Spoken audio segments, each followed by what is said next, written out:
Hello, I'm Ben Wattenberg. All across America, in cities and suburbs alike, parents are bombarded with images of troubled youth, leading to the question, are children being forced to grow up too quickly?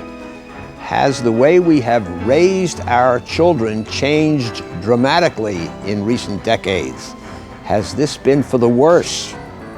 To explore these issues, Think Tank is joined by Hymowitz, Senior Fellow at the Manhattan Institute and author of Ready or Not, Why Treating Children as Small Adults Endangers Their Future and Ours, and Suzanne Bianchi, Professor of Sociology at the University of Maryland and co-author of Balancing Act, Motherhood, Marriage, and Employment Among American Women.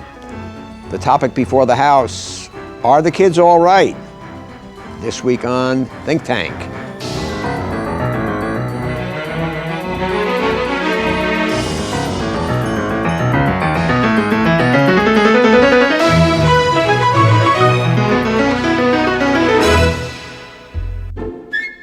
American families of today look very different from those of the 1950s.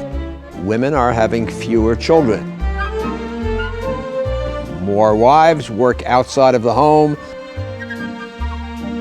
The number of single-parent households has increased significantly. We have to say one. What do these statistics mean about the way our children are being raised? Some recent data runs against the grain of alarm. A study conducted by Professor Bianchi found that mothers are spending slightly more time with their children today than they did in 1965. However, some observers argue that the quantity of time parents spend with their children is not nearly as important as the quality of that time. They worry that discipline has taken a backseat to the idea that a parent is really a child's best friend. And so it is maintained that we may be failing to pass important values on to the next generation. Ladies, thank you for joining us.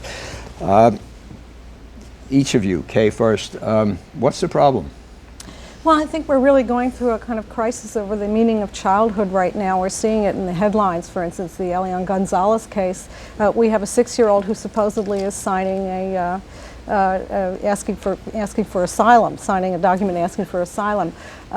We have a 6-year-old in Michigan who has murdered his classmate.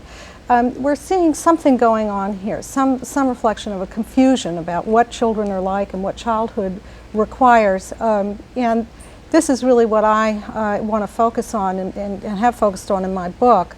I think that we've misunderstood that children really are looking for an understanding of the world, a way of making meaning, and we can't just expect that that's going to happen on their own. Suzanne, you buy that?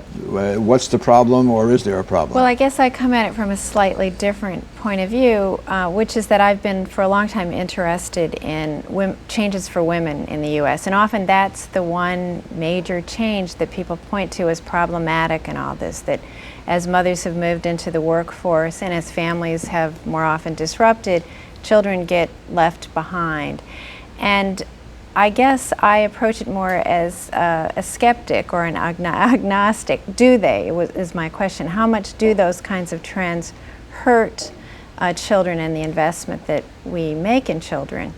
And also, I think sometimes we tend to forget about other trends that have happened in conjunction with that move to the workforce of women, which is there has also been a decline in family size, more choice in who becomes parents, and increased educational attainment of parents. What does that mean, more choice in who becomes parents? Well, I'm thinking of, with the contraceptive revolution in the U.S., people probably do have more ability to choose whether or not to become parents at all. So you two are coming at this from a rather different angle. You're saying there's a real problem, and you're saying maybe that problem's substantially overstated. Is that a fair way to characterize your arguments? If I could say, I actually don't really argue that the problem is that mothers are working. No. I know too many examples, and I'll bet both of you do as well, of mothers, of stay-at-home mothers who are kind of confused about what they're doing, and mothers who are working fairly long hours, although I think there's a point of no return, by the way, but who are working fairly long hours and who are doing splendid jobs. Suzanne, can you tell us about some of the other data that you came up with in your study? Well, let me start with, I started with something within my own field, demography, which perplexed me, which was that most of the research on child well-being outcomes didn't find serious effects of the increase in maternal employment. That was really what I was looking at, serious negative effects, strong negative effects. And yet my own hypothesis or supposition would be, well, how could that be? If mothers were dramatically reallocating their time away from caring for their own children to doing market work, it just didn't seem common sense to suspect that there was no change there in what children would be getting. And certainly important theoretical traditions within most fields of study would say there should be a negative effect. So I started looking at what could I find out about how much time mothers spent with children? How was that changing over time? We've been collecting time diary data where you ask people to walk through the previous day, tell you what they did sequentially. And surprisingly there, the time mothers spent were pretty similar in 1965 to 1998. How do I explain? It actually went up a little, didn't it? Yeah, I'm not sure that that's significant, but certainly didn't go down. And I started thinking about, well, how could that be? And I come up with 4 possible reasons that I highlight. One is, I think we may tend to overestimate how much time mothers in the past perhaps had to spend with their children, even when they were in the home. They had larger families, they had more onerous domestic sorts of responsibilities to do. They could use older siblings to watch younger siblings, so they may not have been the caregivers. Second, you have a chart about the diminishment in the hours of housework. Right. Which is a very interesting That's one. another issue. Well, related to this sort of the second thing, which I would argue is we need to think about ways in which mothers may, as they move into the workforce, move to protect time that they spend with children. Something has to give. Obviously, you don't reallocate a lot of time to the market and not change what you do, but there are other candidates for what might give. One of them being housework. Women are doing 6 hours on average less housework today than in the 60s. Per week. Working women report less sleep than non-working women.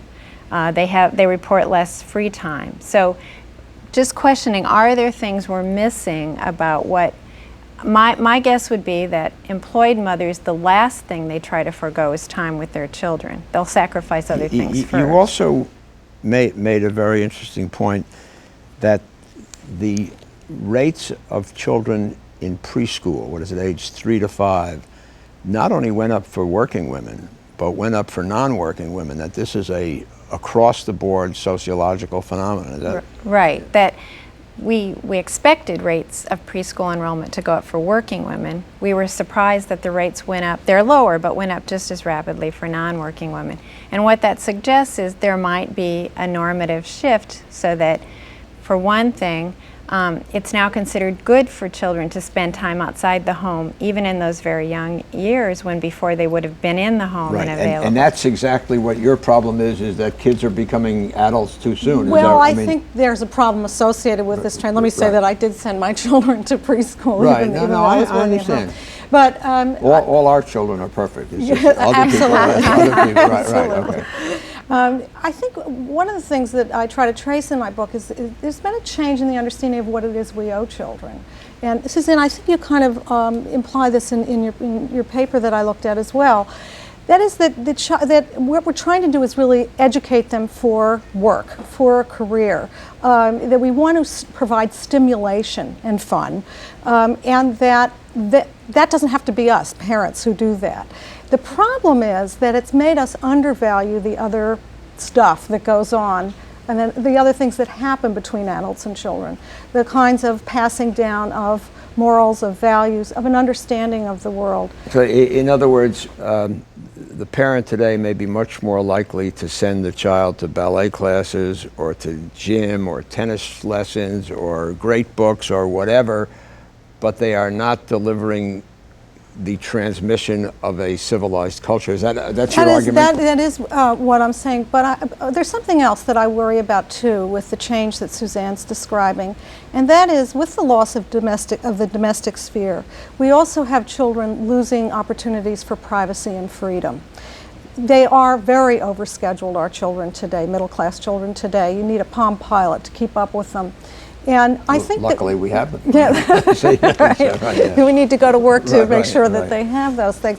But the problem is that in those spaces that we had at home, where we weren't necessarily supervised by adults, I'm always struck when people talk about the childhood in the 50s and early 60s when I was growing up.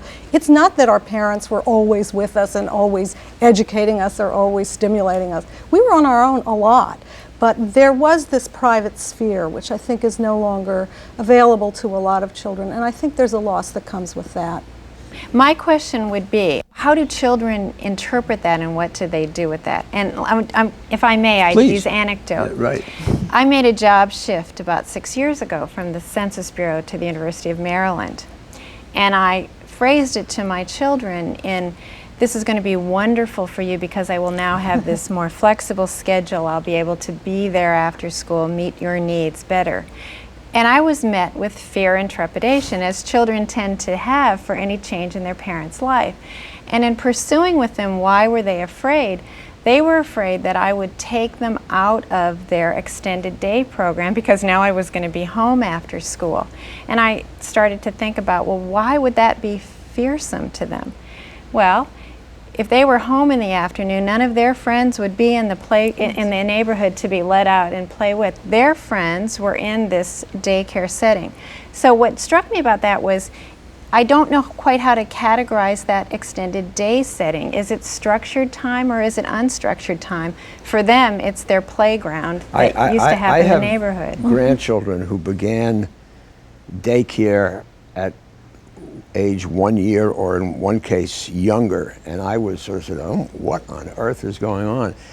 And the reports I get from my children, at least, is the kids love it. They go to work with the parent drops them off, and they just run right in there. But I think you would probably say that, I mean, it is true that it means that I relinquished for a number of hours each day the supervision and training, I guess, of the children to somebody else. Right. Well, who may or may not share my perspectives on what's important and valuable. In other words, you give up certain opportunities to instill in your children a vision of the world that you share, and that is one of our, I think, pleasurable tasks in being parents. I mean, one of the things that worries me about kids in longer hours in daycare and preschool and away from families is that they are then being socialized more by the peer group.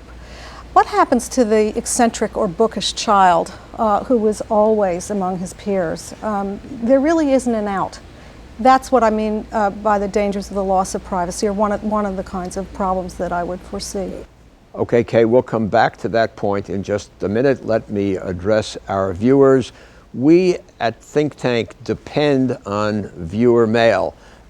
Please send email to us at thinktank@pbs.org. Thank you so much. Kay, could you recount this story that I read for the first time in an article you wrote about this Atlanta situation? Yes, that's are you of course familiar older. with No, this? I'm not. Rockford County? Well, it's really kind of an extraordinary story. It's an amazing story. This was covered by Frontline. Right, on our network, on this PBS. network, that's right. A group of teenagers, and actually even a little bit younger than teenagers, I think the youngest was 12, in suburban Georgia. Suburban Atlanta, I mean, allegedly. Very sophisticated, very upscale. I became interested in it because in some ways it's a lot like Littleton, Colorado. Right. There was a syphilis epidemic that developed among these teenagers, and the Frontline crew went in to try to figure out what was going on. And what they discovered was a group of kids who were engaged in the most extraordinary forms of sexual behavior. I mean, they were watching the Playboy channel after school with friends and imitating everything they saw. And what I found in looking at this carefully at this Frontline show and reading a lot of the literature related to it, there were a lot of interviews that the producers did, was that the parents really weren't sure what it is that they were supposed to be doing for these kids. They would say things like, well, I guess kids have to make their own decisions about these things, and it was really like they weren't sure what it is they were passing on to their kids, and that they didn't have strong enough opinions or feelings about these things to be saying anything. And so the peer group took over. So that's really the essence of your point, is parental failure, is that there's no there among the adults.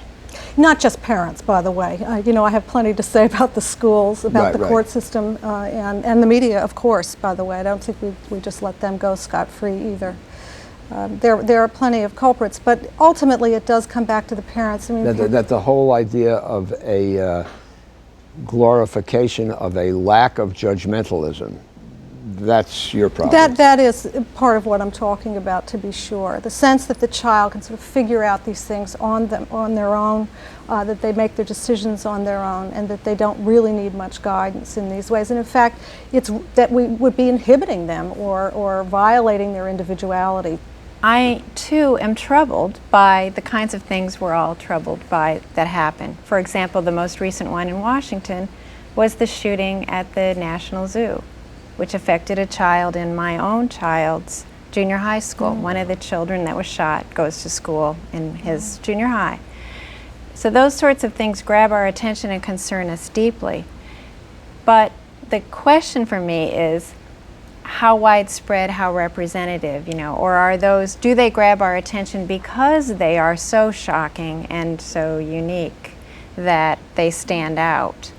And that's what I guess I have a little bit more circumspection about, because there are plenty of children who seem to be doing perfectly well and seem to be gaining the kinds of signals that I think all of us could agree are good, good ones, and look like they are on a trajectory. Kay uses the word sophisticated almost as a pejorative, don't you, in your book? You say, well, these kids are growing up sophisticated, as if that's sort of a bad thing. Is that right? Well, I often think it's a very pseudo-sophistication, that it's more style and presentation than actual understanding of the world, yes. And I mean, this gets into your idea of anti-culturalism. Could you explain that? Yes, what I try to argue is that we've developed a set of ideas that I call anti-cultural ideas. They're mistaken ideas, by the way, that the child can somehow develop apart from or even in opposition to culture. And in fact, they do better that way. I think that kids are very much shaped by their culture, by their surroundings. And it is, of course, the parents' job to try to control that input as much as possible. But children learn a lot by what they observe us to do. It's not just you can tell them many, many things, but how you conduct your own life may be the more powerful persuader of them of how they should conduct their lives. And so parents set an example by what they do, probably as much or more so than by what they tell their children to do. Yeah, I think that's true. One of the reasons I think things are not as bad off as they should be, given my theory, is because I think kids really do internalize who their parents are. And even if the parents aren't doing a swell job, according to my reading of it, in developing their child's sense of morality and civilization, they may be decent human beings who are passing that on just by the very fact of the way they treat their child, the way they treat their spouse, and so forth. I should say the question I'm actually most interested in, and I haven't been able to make this leap. I made one leap, which is I've now become skeptical of claims of how much maternal employment erodes time with children. But the much more important question is, how much does time with children matter for how children turn out, for child outcomes? And that's a harder leap to make. And there it's back to the issue of, is it the quantity as well as the quality, or is it some combination of both? Kay just said that, I mean, is taking a nuanced position that there is this transmission belt of culture is not as smooth and as fluid as it once was, but it is still there. I mean, if the parents still do impart their values to children. I mean, that... They impart a certain, yes, they do impart the values just by the fact of who they are. I think that a lot of those parents who are not making clear boundaries between themselves and their children in trying to think of their children as friends are going to find themselves with facing very difficult adolescent periods. Your point also is that this situation we're in now makes for bad adults. That when these children mature, they will still be what, adolescents in What at heart? happens, I think we're seeing among 20-somethings a kind of paralysis, you know, that was represented in a lot of TV shows, Friends and Seinfeld, where these people who were really adults by any other social definition were more like kids. They were living like college kids in dorms and hanging out with their friends and that sort of thing. But that seems to get resolved somewhere in the late 20s, early 30s. The interesting question will be what kind of impact it has on them as spouses and parents, this very delayed adolescence. The other question is whether with a long stretch of time where you are going through relationships and breakups, whether there are problems that develop because of that, a kind of bitterness that I sometimes worry I see in kids who have gone through a lot of breakups. Although part of that delayed adolescence is, it seems to me, it comes with an increasingly educated society. Absolutely. So that in other words, kids are used to be median stay in school age 16, now it's age 20, 21, right. 22. And most of us as parents want them to stay in school, and we're concerned if they don't about what kinds of labor force prospects and possibilities they will have for supporting their own families at that point. So the question I would have, I guess, is it just a delay in assuming adult responsibility about which we might have less concerns, and we could say, well, it's part of this historical trend of a more educated populace, or is it really some fundamental change in how they're going to conduct their adult lives? Well, another question would be, does that delay cause a change? Let me ask you this. Under your value system, should parents be more direct in directing the lives of their children? That you ought to get married, you ought to do this kind of job, or again, do we let it sort of, you ought to marry this kind of person? We are raising children for a free society. I believe in individualism. I want my children to be able to make these choices on their own. On the other hand, there are things that I can tell them, such as I think marriage is important for a good life, and I want to be able to say that. What you hear from parents sometimes now is, I don't want to impose my values on my kids. Well, then what's going to happen is that they're going to get those values from somewhere else, namely the peer group and the popular culture. Do you agree with that? I mean, should parents be more active in being judgmental in imposing their values? Or in trying to, I know it's hard, I mean in trying to impose their values, particularly in the teenage years where it really gets tough. Well, you know, in an ideal world, parents would be effective. They would just figure out whatever it was that was going to make them effective at transmitting. I think most parents want their children to turn out well and be well-adjusted citizens. I guess I see parents trying to give their children a message, but they may not be doing it in as directive a way with teenagers, and it's certainly the case that when you put kids in age-graded institutions, as we increasingly do from now 2 to 3 till 22 or 23, there is more ability for peers to influence that. However, if all the peers are getting good signals from their parents, I'm not so worried about the peer group that my child's within.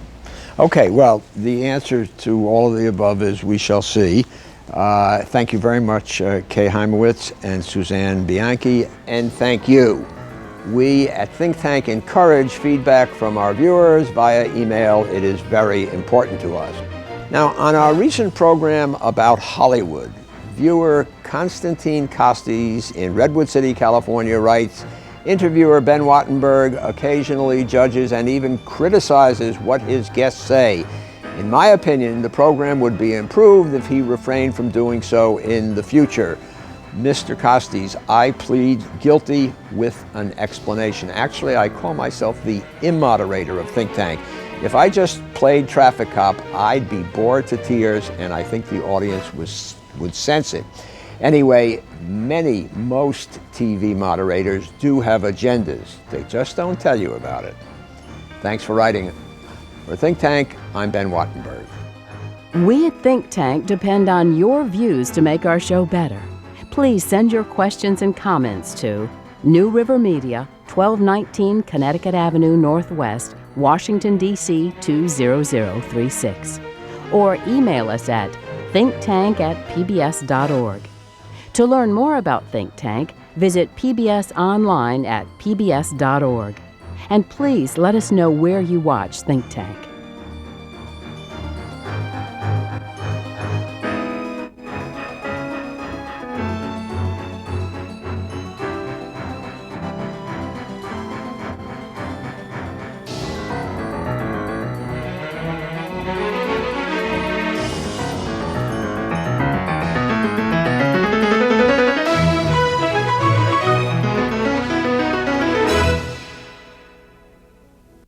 This has been a production of BJW Incorporated, in association with New River Media, which are solely responsible for its content.